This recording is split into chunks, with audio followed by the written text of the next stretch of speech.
Boa noite, irmãos.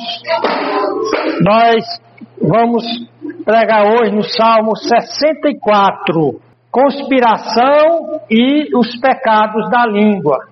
Conspiração é o que você vai ver nesse salmo. Os inimigos de Davi conspiram contra ele, para desmoralizá-lo, para desacreditá-lo, conspiram inclusive para matá-lo.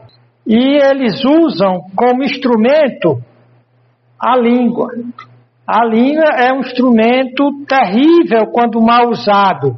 Eu quero que você abra sua Bíblia para o Salmo 64. Essa vai ser uma mensagem que vai confrontar todos nós. Ela vai mexer com todos nós. Porque quem é aqui que não já pecou com a sua língua? Hoje mesmo. Será que você já não usou a sua língua conspirando contra alguém? O que é conspirar? É um grupo que se junta e respira o mesmo ar de intriga, de falatório, de fofoca contra outra pessoa. Conspiração, conspirare do latim, respirar com. Então, olha o que esse salmo diz. Nosso propósito é alertar contra os pecados da língua.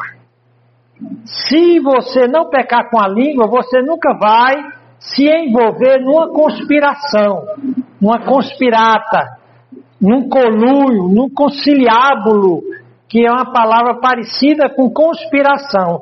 Conspiração é respirar o mesmo ar, aquele ar doentio, né, de todo mundo ali, olha, vamos tirar o couro de fulano, ele não está aqui, vamos achar um meio de acabar com ele ou com ela. Respirando o mesmo ar de maldade, seria a conspiração.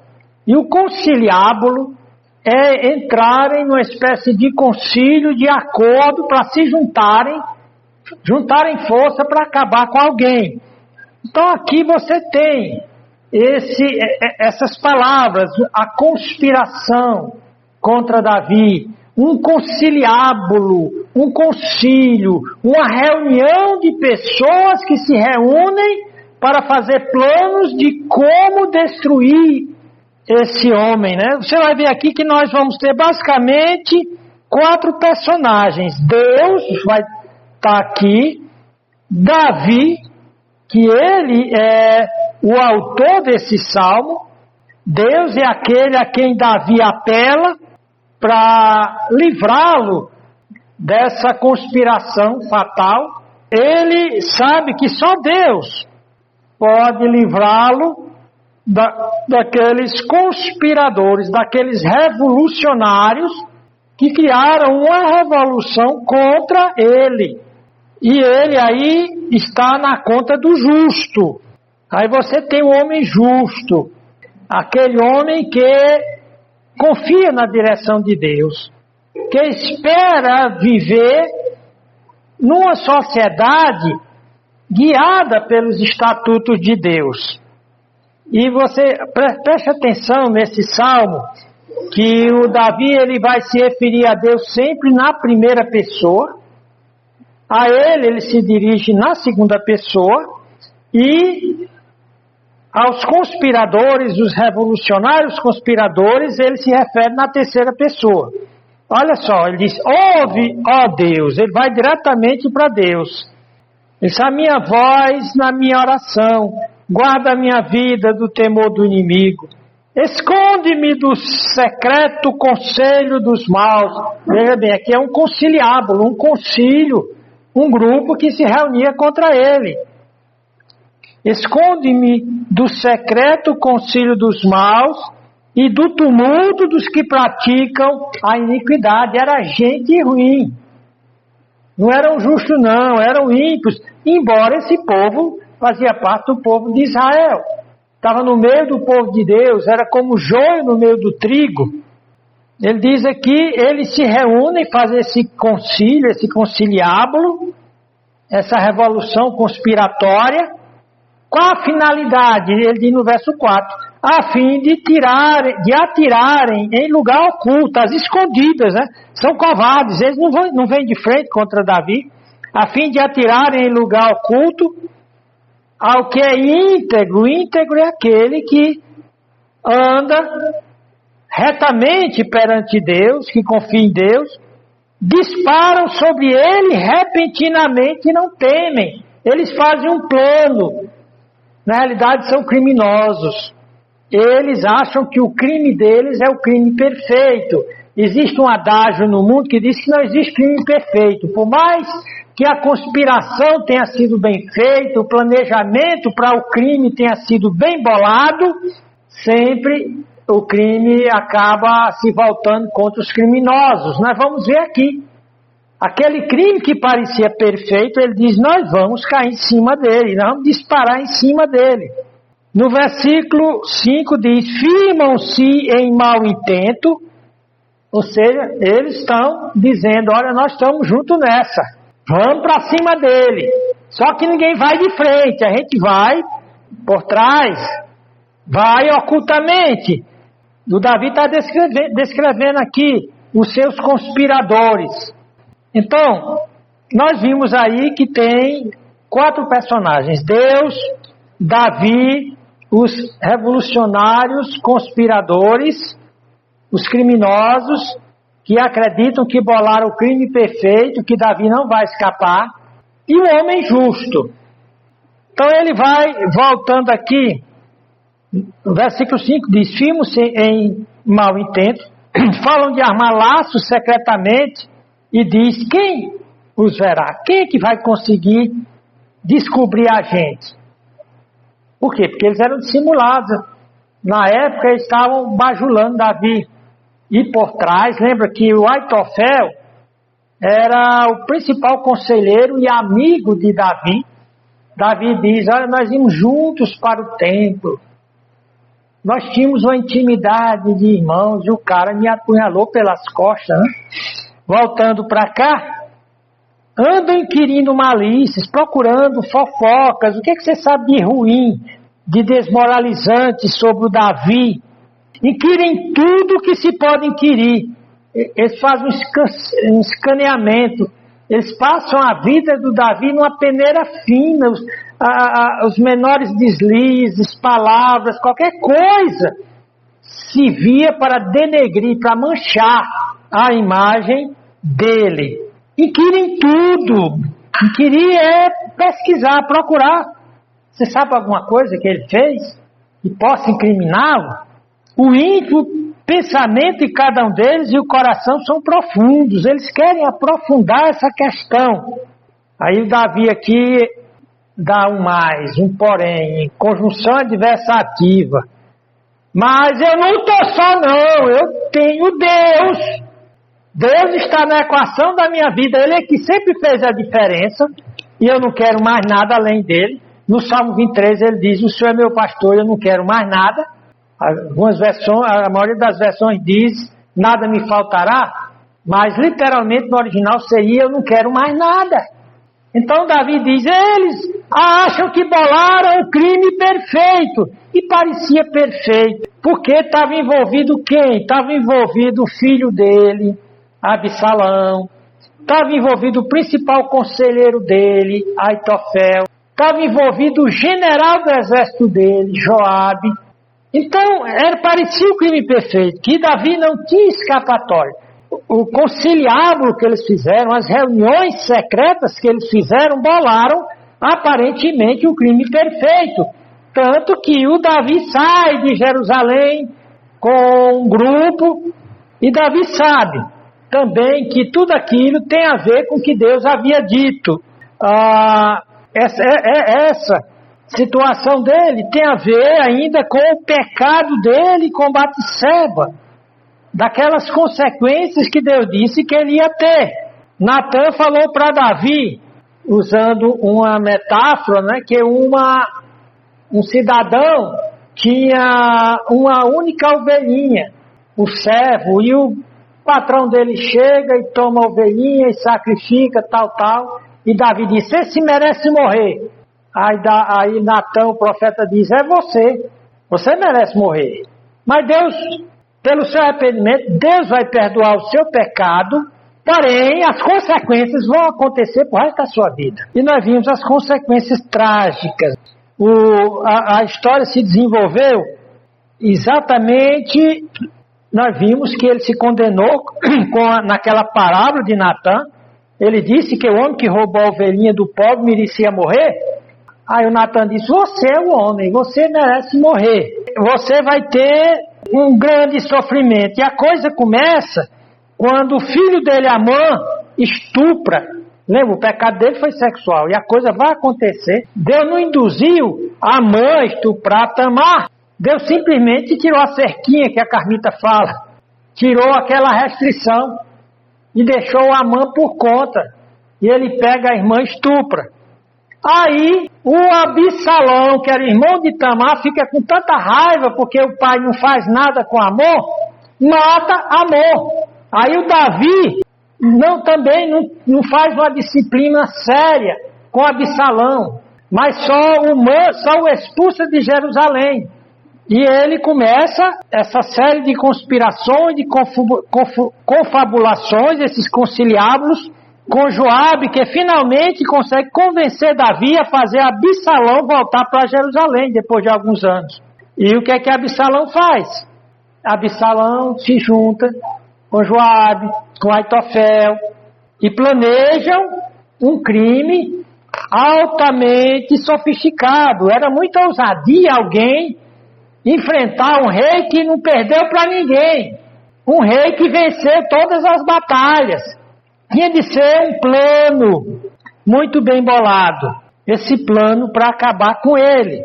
Ele fala aqui de que as palavras deles eram como flechas que eles atiravam sem temor. Eles falavam nas costas de Davi. O Absalão ficava falando na cidade de Jerusalém: olha, se eu fosse rei eu seria melhor do que meu pai. Eram flechas, e eles acreditando a Davi, todo um processo de desmoralização. As palavras deles eram como flechas de fogo, e então Davi é obrigado a fugir. Davi então apela pela proteção de Deus. Ele apela aqui para Elohim, o Deus da criação. Ele pede a Elohim, que é a palavra hebraica para Deus. Ele diz, aqui no Salmo 64, ele diz: ouve, Elohim, ó Deus, a minha voz na minha oração. Olha a arma de Davi, oração. A deles era conspiração, respiração maligna. E a de Davi era ele e Deus.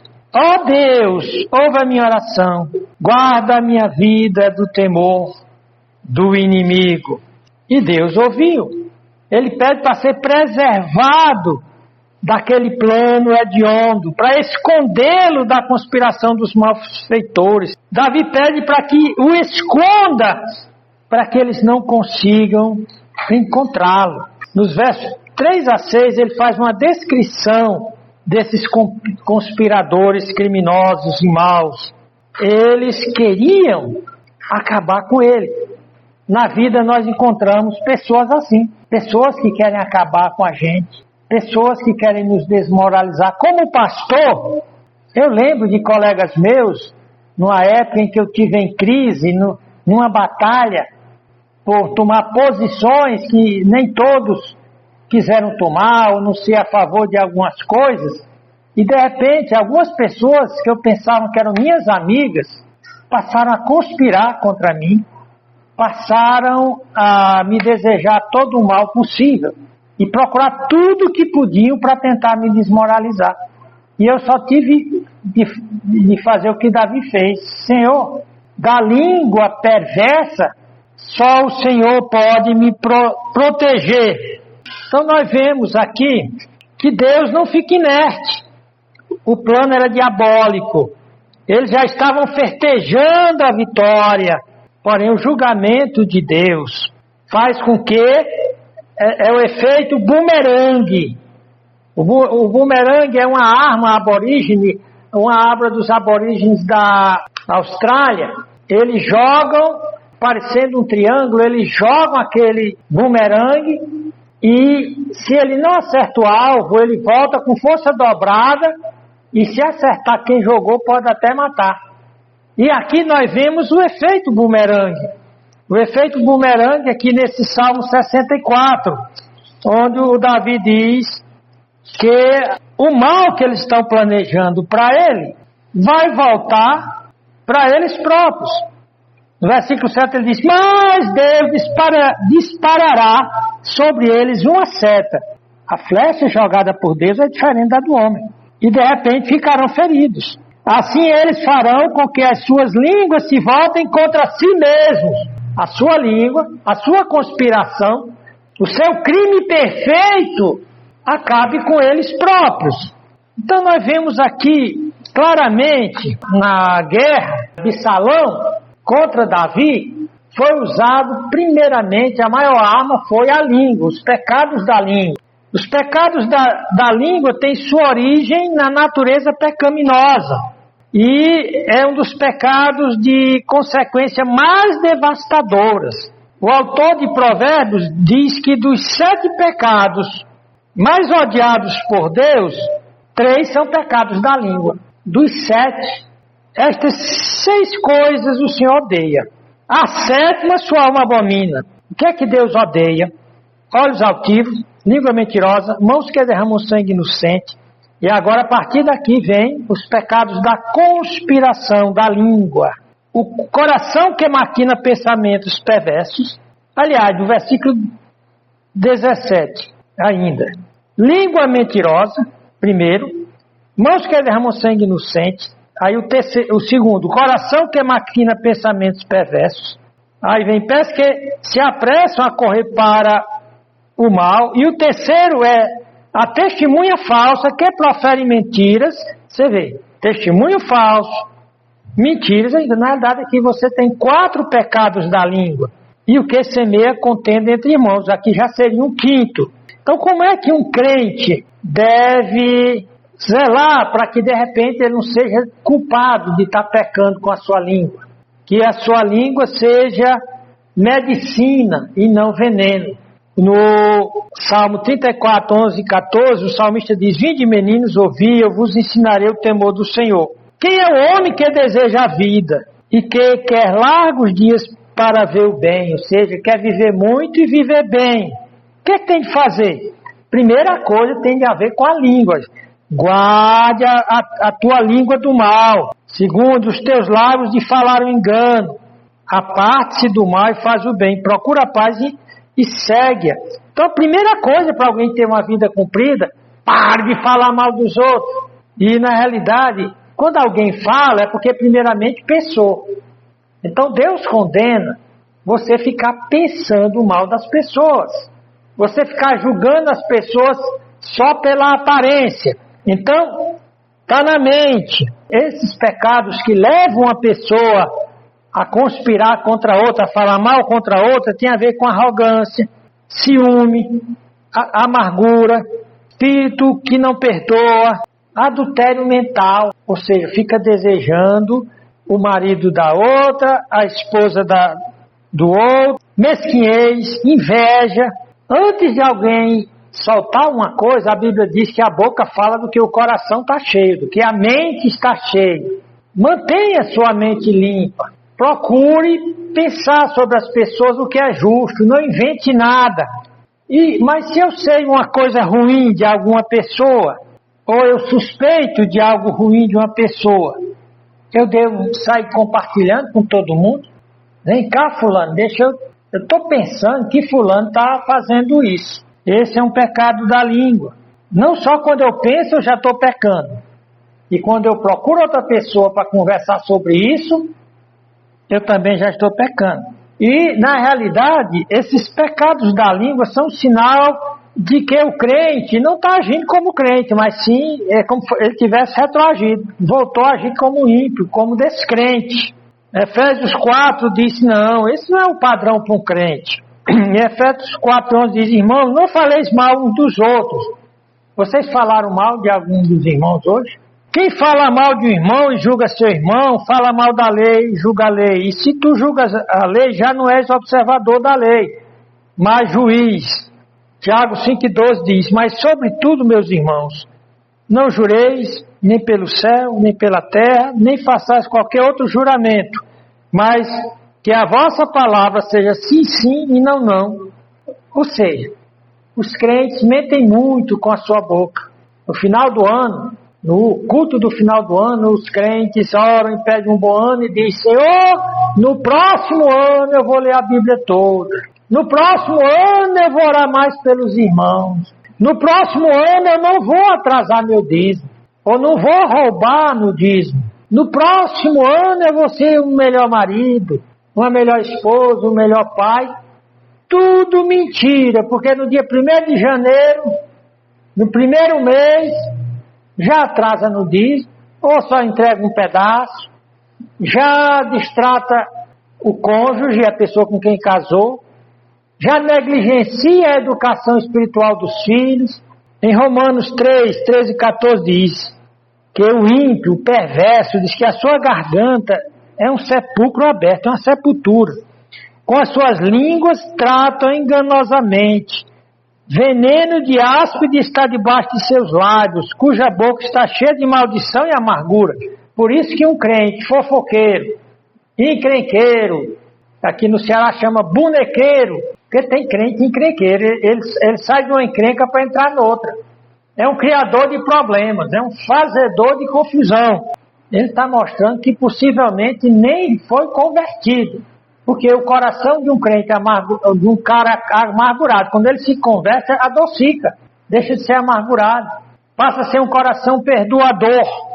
E por que que os pecados da língua são tão perigosos? O que é que deve fazer com que nós vigiemos a nossa mente, primeiramente, os nossos pensamentos, para não pensar mal dos outros, e a nossa boca?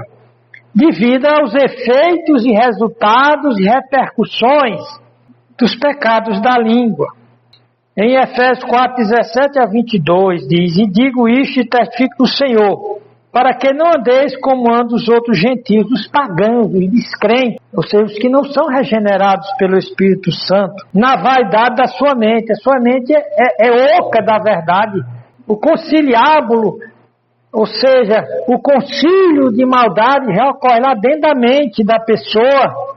E diz aqui: entenebricismo o entendimento, a sua mente é escurecida, separados da vida de Deus pela ignorância que há neles, pela dureza de seus corações, os quais, havendo perdido todo o sentimento, se entregaram à dissolução, ou seja, à corrupção, à perversidade, para com avidez cometer toda espécie de impureza, de imundícia imoral.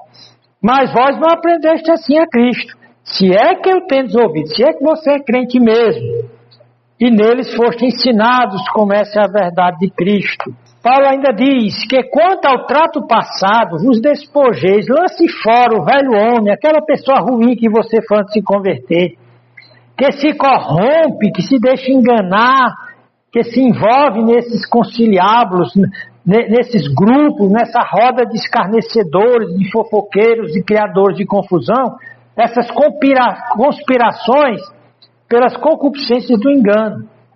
No versículo 25, Paulo é mais claro de Efésios 4, ele diz: por isso deixai a mentira.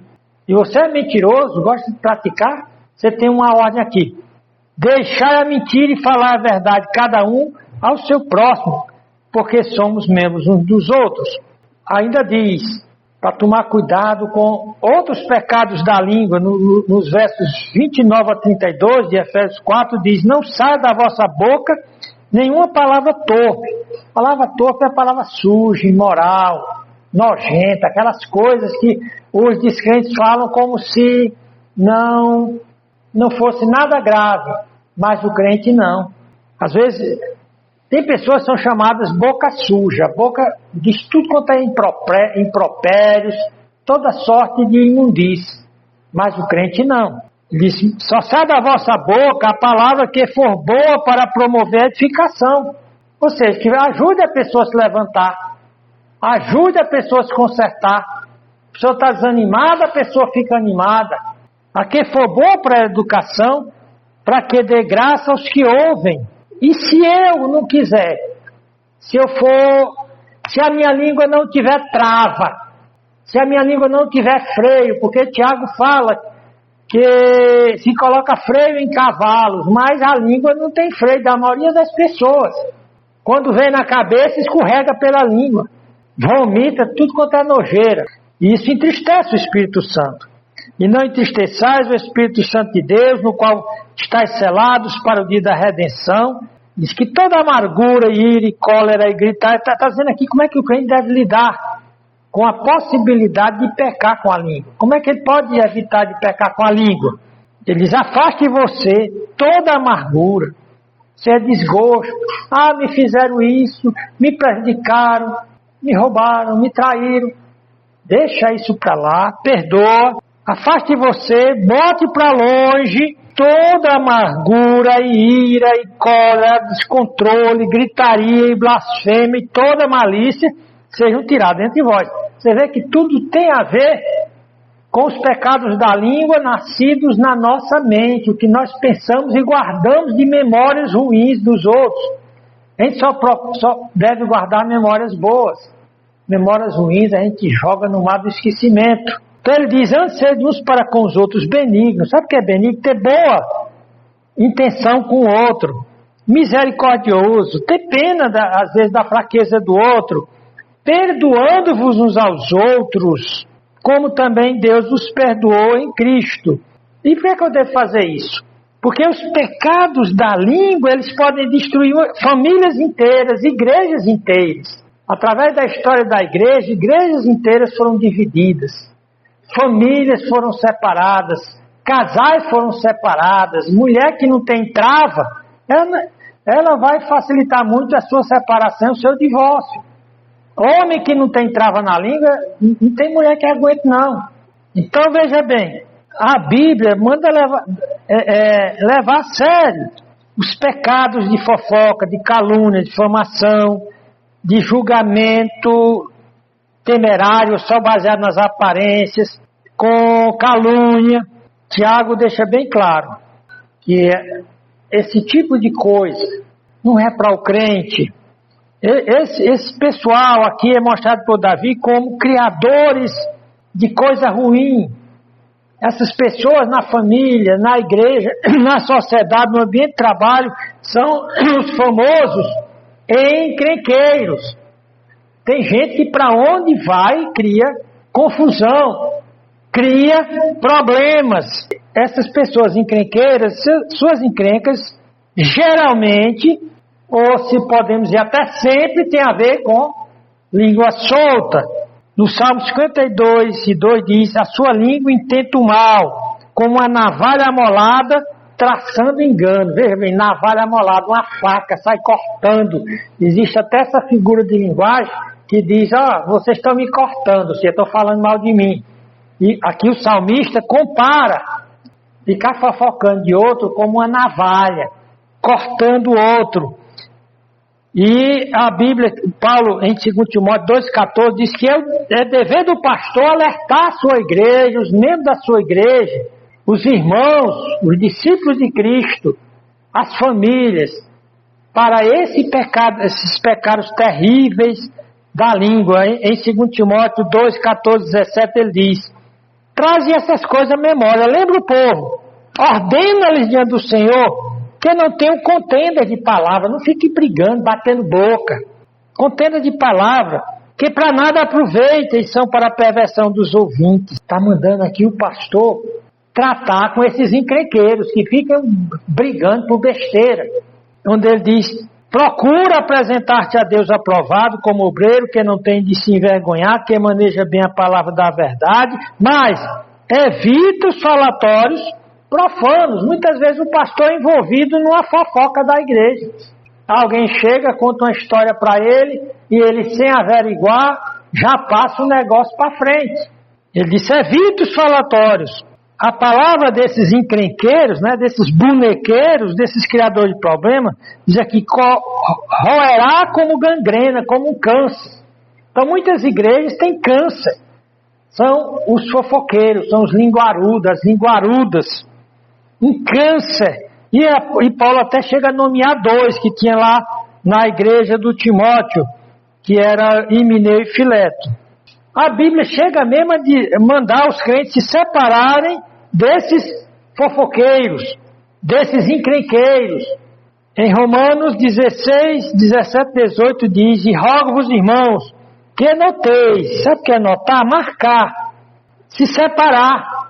Se você notou que uma irmã é uma fofoqueira, ela vem para a igreja e fica falando de todo mundo. A Bíblia diz: note ela, não queira amizade com ela. Ou então aquele homem que é um fofoqueiro, é um encrenqueiro, ele vive levando e trazendo coisas dentro da igreja. Aí Paulo diz: noteis os que promovem dissensões, brigas e escândalos, estão sempre atrás de coisa ruim na vida dos outros, contra a doutrina que aprendeste. Desviai deles, se separe deles. Diz até aqui: porque os tais não servem a nosso Senhor Jesus Cristo, mas a seu ventre, a seus apetites, são carnais, nem crentes são. E com suaves palavras e lisonjas são bajuladores, enganam o coração dos tolos, dos simples. Então, você nota que a coisa é grave. A Bíblia mesmo manda se separar de fofoqueiro. Que pecados são esses que a Bíblia diz que eu devo notar na minha vida e me apartar deles? E se eu ver que tem uma pessoa na igreja que usa desses expedientes, eu devo me apartar dele. Um deles é a calúnia. Calúnia é a difamação do caráter, é o discurso, a detratação, é você ficar procurando o pior na vida de uma pessoa e sair propagando. Até histórias que já foram resolvidas no passado e alguém disse: rapaz, fulano é uma pessoa boa, né? Diz: é porque você não sabe o que aconteceu no passado. É o famoso arrancador de defunto. Esse assunto já morreu, foi resolvido. Por que você está trazendo à tona? Por que você está arrancando a calúnia? Então esse é um pecado imoral que traz a própria rejeição de Deus. Deus diz que os ímpios, né, em Romanos 1,30 diz que eles são murmuradores, detratores, aborrecedores de Deus, injuriadores. Eles gostam de injuriar, de caluniar, soberbos, presunçosos, inventores de males. São uma desgraça. Outro pecado é o falso testemunho. O falso testemunho. E você pergunta: o que é falso testemunho? Quando os fariseus quiseram apedrejar Estevão até a morte, Estevão era um crente fiel. Foi o primeiro mártir da igreja. E conforme Atos, no versos 6 e 11, diz que eles arrumaram falsos testemunhos para dizerem mentiras acerca de Estevão. Foi baseado nesse falso testemunho, nessa fake news. Eles fizeram toda uma conspiração, porque Estevão tinha uma vida moral ilibada, uma vida cristã santa, e a palavra dele estava convertendo muitas pessoas. Cristo também foi vítima de falsos testemunhas, né? Nós vemos que quando ele estava sendo julgado perante Caifás, trouxeram falsas testemunhas para acusar de Cristo de inverdades. Então eles conseguiram a condenação de Cristo baseada em falso testemunho. Eles conseguiram o apedrejamento de Estevão através de falso testemunho. Em Atos 25 e 5, Paulo fala de falso testemunho contra ele. É um pecado horroroso, o falso testemunho. O terceiro pecado é o perjúrio, é mentir sob juramento. Você viu, fulano? A pessoa não viu, mas eu juro que eu vi. É um pecado que mostra que é um filho do cão. E a mentira? A mentira é a inverdade. Todas essas coisas aqui são formas de mentira mais qualificada, mas tem a mentira de forma geral. Sempre que você não está falando a verdade, você está mentindo. Você está seguindo o pai da mentira, que é o próprio diabo. E Deus odeia a mentira. Olha Provérbios 22 e 12. Diz que os lábios mentirosos são abomináveis ao Senhor. Deus odeia o mentiroso. Uma das classes que Deus vai colocar no lago eterno de fogo são os mentirosos. Diz que os lábios mentirosos são abomináveis ao Senhor, mas os que agem fielmente, com a verdade, são o seu deleite, o seu prazer. O autor de Provérbios, no 21:6 diz: trabalhar com língua falsa para juntar tesouros é vaidade que conduz aqueles que buscam a morte. Ou seja, quem ganha dinheiro através da mentira, não vai só perder o dinheiro, mas vai perder a própria vida. E se um crente está tendo um trabalho onde ele precisa mentir, ele deve pular fora. É preferível ele virar mendigo, porque a Bíblia está dizendo aqui o que vai acontecer. Em Colossenses 13:9, Paulo diz: não mintais uns aos outros. Um crente não deve mentir para outro, pois já vos despiste do velho homem. Você não é mais descrente para viver mentindo. A Torá, a lei, dizia em Levítico 19:11: não furtareis, nem mentireis, nem usareis de falsidade com o teu próximo. Portanto, mentira, nem pensar, nem para ganhar dinheiro, aqui está mostrando. Porque aquele que mente para ganhar dinheiro, vai terminando, perdendo não só o dinheiro, mas a própria vida. O quarto pecado é a dissimulação, é fingir, é hipocrisia. A hipocrisia é a forma de mentira. Por exemplo, o trabalhador que se finge de doente pega um atestado para passar uma semana em casa, 15 dias em casa. O trabalhador que provoca o próprio acidente para poder, por exemplo, diz que na cidade, a primeira cidade que eu pastoreei, o pessoal disse que a metade da cidade era aposentada através de acidentes que eles provocavam em si mesmo, cortavam o dedo. E naquela época era fácil se aposentar. Naquela época o camarada fingia ser doido, aí ia para o psiquiatra, dava um dinheirinho, o psiquiatra dizia: esse aqui é doido. Metade da cidade, o pessoal vivia nas drogas, o pessoal vivia bebendo, o pessoal vivia uma vida terrível. Na segunda-feira, depois do culto de posse, eu saí com o diácono visitando a cidade. Eu disse: rapaz, o que é tanto homem sentado na praça, nos bares? Esse pessoal não trabalha, não? Ele disse: a maioria são aposentados, provocaram acidentes em si próprios, ou tem um atestado de louco, sem ser louco. Então isso aí é dissimulação, é fingimento, e que Deus não aceita. Outro tipo de pecado da língua é se intrometer na vida alheia, ficar bisbilhotando. Vocês sabem alguma coisa da vida pregressa do Edson? Ele se mostra negócio, diz que gosta de orar, gosta de ouvir a palavra, embora dê umas cochiladas de vez em quando. Mas vocês sabem alguma coisa?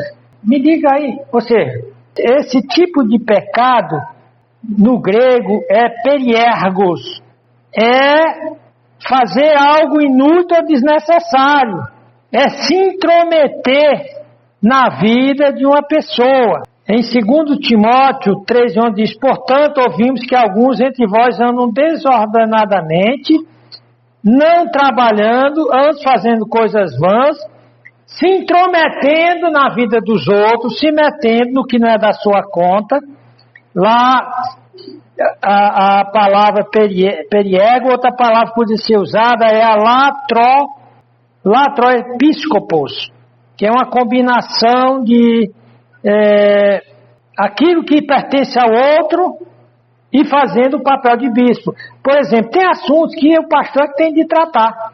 O irmão está em pecado e mais gente além de mim sabe, eu não devo me meter, eu devo falar com o pastor: olha, fulano está fazendo isso. Mas tem gente que se mete. E a lista de pecados da língua são terríveis. Eu tenho toda aqui uma relação com os textos da Bíblia, mas o tempo não dá mais. Mas falar pelas costas da pessoa o que você não teria coragem de dizer pela frente. Acusar falsamente a pessoa. Falar maldosamente. Então Deus nos fornece proteção para o crente, como ele protegeu a Davi dos pecados da língua. Porém, é muito importante, para encerrar, que o crente controle sua língua, que ele procure viver longe dos pecados da boca, os pecados verbais. Um crente que a Bíblia diz que controla sua língua, a pessoa controla sua língua, a Bíblia diz que é uma pessoa madura. Tiago diz que é um varão perfeito, é uma pessoa madura espiritualmente, que cresceu na graça divina. Então, algumas dicas para que a gente não venha cair no pecado da língua, para evitar os pecados da língua e prolongar a vida e encontrar a felicidade. Primeiramente, procurar crescer diariamente na palavra de Deus, na oração, na comunhão na igreja, vir para a igreja. E todo o interesse que tiver em qualquer irmão é pensando no bem dele, não procurar se intrometer na vida dele para sair fofocando e falando pelas costas. Como Davi, pedir a Deus proteção contra as línguas más, que teve gente que teve a sua vida toda manchada, estragada por fofoca, que depois que sai não tem quem segure. Se você já fez isso, confesse o pecado de ter falado mal de alguém, de ter falado pelas costas. Aprenda a reconhecer quando você está usando a sua língua como veneno e não como remédio. Aprenda a ficar calado quando não tiver coisas boas e edificantes para dizer. Uma regra muito importante é não passe à frente informações depreciativas ou informações mentirosas ou que não foram constatadas. Procure agir da maneira que a Bíblia diz. Então nós vamos orar e encerrar esse tempo aqui. Senhor Deus, nos livra dos pecados da língua. Nos livra, Senhor Deus, dos conspiradores, dos revolucionários que vivem revoltados, cheios de amargura e de inveja, que não podem ver alguém se dar bem, que tentam destruir. Nos livra, Senhor Deus, de usar nossa língua como veneno. Nos ajuda a usar nossa língua como remédio, como bálsamo, como bênção. Ajuda que a nossa palavra seja edificante, seja fortificante. Nós oramos em nome de Jesus Cristo. Amém. Amém.